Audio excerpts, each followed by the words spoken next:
Olá, galerinha da terceira série de ensino médio da Copelg, nossa correção agora de 3 capítulos de artes. Então, vamos lá primeiro para a arte ritual. E aí, na atividade de fixação, a questão 1, letra A, ela vem falar das pinturas rupestres que apresentavam desde figuras aleatórias de animais e seres humanos até as cenas de caça, de rituais e de cerimônias, seja de festas ou cerimônias religiosas. Então, a gente vê cenas com vários detalhes que completam todas essas ações, desde o deslocamento desses hominídeos até o abate de um animal. E aí, para alguns estudiosos, isso significa que o desenhar seria uma provável ação e o homem estaria, através desse desenho, atraindo, de certa forma, a sua presa. Era como se fosse uma magia. Quando ele se desenhava esse animal sendo abatido, ele teria sorte nessa caça.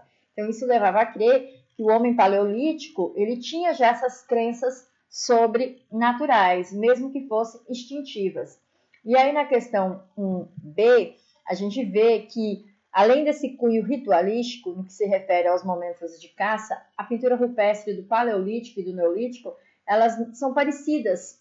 E também elas não são muito diferentes das pinturas subsequentes. Elas servem para tecer registros da sociedade que vinha se configurando. Então, inicialmente baseadas somente em imagens de animais, e com o passar do tempo, essas pinturas foram trazendo as imagens do dia a dia, das festas, dos rituais.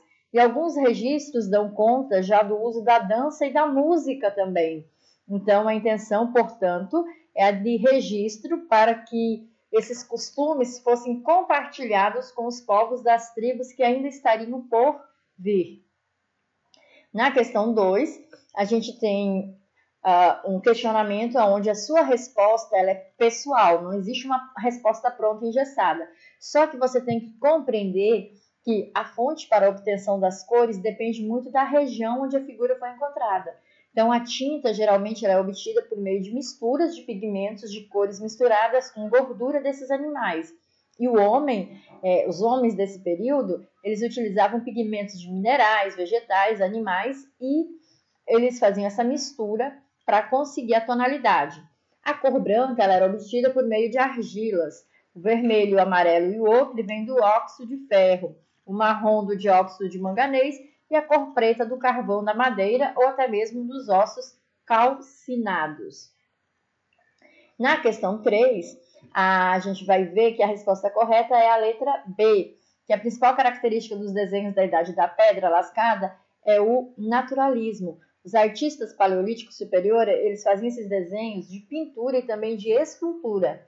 E eles tentavam mostrar uma linguagem que mostra a ausência de figuras masculinas. Aparece mais são as figuras femininas, com a cabeça e com prolongamento do seu pescoço, os seios bem avantajados. Então, esse tipo de arte, esse tipo de obra é um indício de culto à fertilidade, já que a mulher é o símbolo da fertilidade. Na questão 4, a resposta correta é a letra D.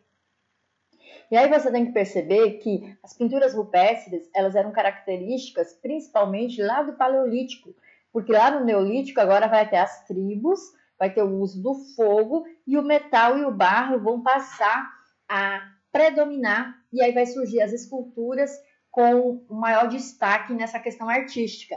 Então, o Paleolítico ele é mais voltado às pinturas rupestres nas cavernas e o Neolítico é mais voltado às esculturas de barro e também de bronze.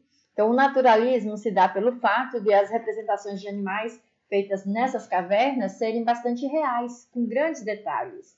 Na questão 5, a resposta correta é a letra E, e aí a gente já sabe que esses desenhos eles existem há mais ou menos 100 mil anos, e como a 1 bilhão de anos corresponde a 24 dias do calendário cósmico, isso quer dizer que a menos de um mês a gente pode concluir que a posição deve ser indicada pela seta de número 5.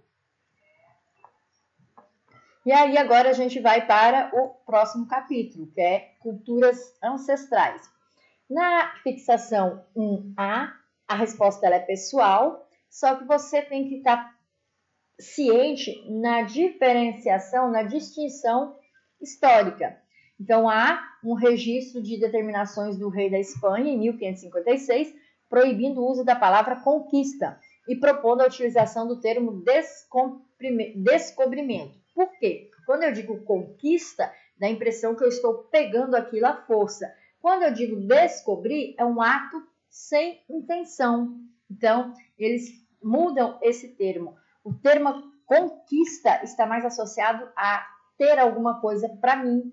E aí, esse fato faz com que essa ideia da colonização fique totalmente diferente. Então, por isso que a gente usa o termo descobrimento, para ficar mais leve a culpa da Europa, vamos dizer assim.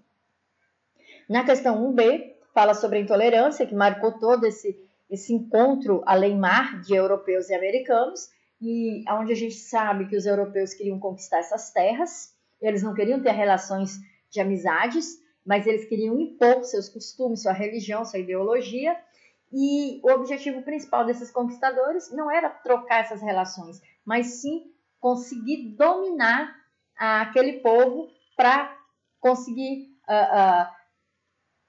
cada vez mais aumentar o seu território e aumentar também o seu poderio.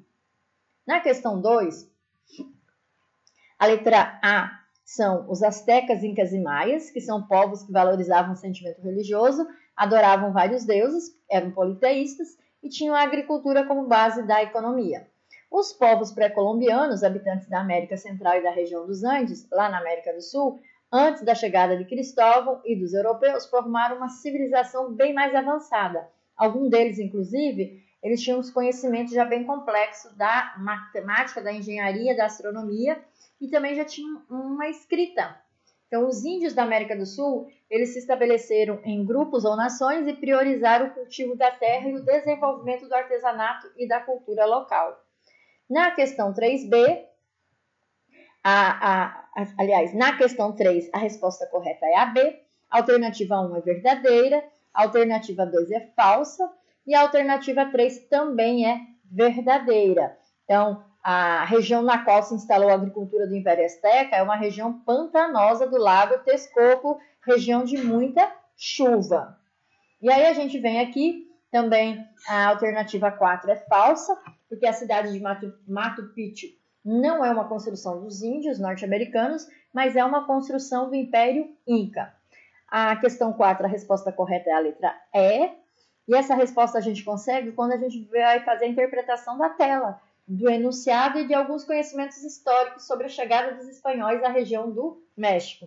Então, autóctone é o povo que vem, autóctone é o povo que está naquela região e o povo que vem ou considera um povo primitivo. Então, seria essa denominação. O que a gente sabe também é que diversos povos, inimigos desses astecas, apoiaram os espanhóis nessa invasão. Por isso que existem poucos materiais para serem estudados, para serem investigados, porque tanto esses povos como os espanhóis acabaram destruindo quase todas as informações. Na questão 5, a resposta correta é a letra C, e essa questão ela fala sobre essa América pré-colombiana, e os astecas eles se localizavam no México, eles se destacaram pela arquitetura, os maias na península de Yucatán, na América Central, eles são conhecidos como os gregos da América, porque eles já tinham uma escrita, eles eram bem organizados, eles deixaram fontes documentais, e os incas se localizavam na Cordilheira dos Andes, na América do Sul, sendo Cusco a capital. E aí a gente vem para a questão 6A, que, para facilitar a catequese dos nativos durante o processo de colonização da América Ibérica, os missionários católicos desenvolveram métodos que buscavam, por meio da arte, como a pintura e a escultura, associar concepções do modo cristão e elementos da cultura indígena. Ou seja, os índios eles passavam a ser convertidos pelos padres e eles tinham que absorver o catolicismo. E, além de absorver esse catolicismo, eles tinham que repassar para o restante da tribo, para o restante da aldeia. Então, as crenças deles acabavam sendo sufocadas, sendo abandonadas. E aí nós vamos para o último capítulo, que é a aula 4, o eterno e o belo. A questão 1, a resposta correta é a letra D, porque as alternativas 1 e 3 são verdadeiras. A alternativa 2 é falsa, porque lá no antigo Egito, O faraó, ele tentou implantar o monoteísmo, elegendo o Sol como o único ser supremo que existia. Só que foi o politeísmo, a forma religiosa que se enraizou no Egito. Então, houve uma tentativa de implantação desse monoteísmo, mas não deu certo. Na questão 2, a letra C é a correta, onde fala-se dos teatros gregos, que podem ser classificados de 2 tipos: a tragédia, que são histórias dramáticas, nas quais homens, por não aceitarem a vontade divina, acabam enfrentando situações difíceis, e as comédias, que são histórias engraçadas chamadas de sátiras, que apresentavam zombarias de circunstâncias da vida, e principalmente de políticos. A questão 3. Quanto à anatomia, o escultor do Egito Antigo, ele revela uma representação estilizada e simplista, com caráter estático. Na escultura grega, pode-se observar uma maior fidelidade do corpo, onde o corpo ele dá aquela sensação de volume, de movimento, toda aquela beleza muscular.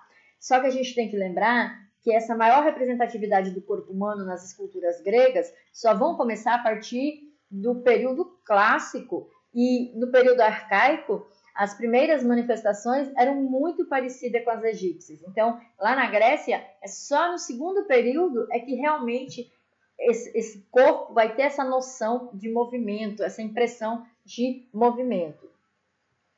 A questão 4, a arquitetura egípcia ela vai refletir as crenças fundamentais do povo egípcio, assim como a vida após a morte era considerada mais importante que a existência terrena, a arte egípcia vai se concretizar nos túmulos e nos objetos com as estatuetas, os vasos, tudo deixado junto aos túmulos. Essa arquitetura ela se realizou principalmente nas tumbas e nas construções mortuárias. A questão 5C, a arquitetura ela vai representar as crenças fundamentais da civilização egípcia, como a grande valorização da vida após a morte em relação à vida terrena.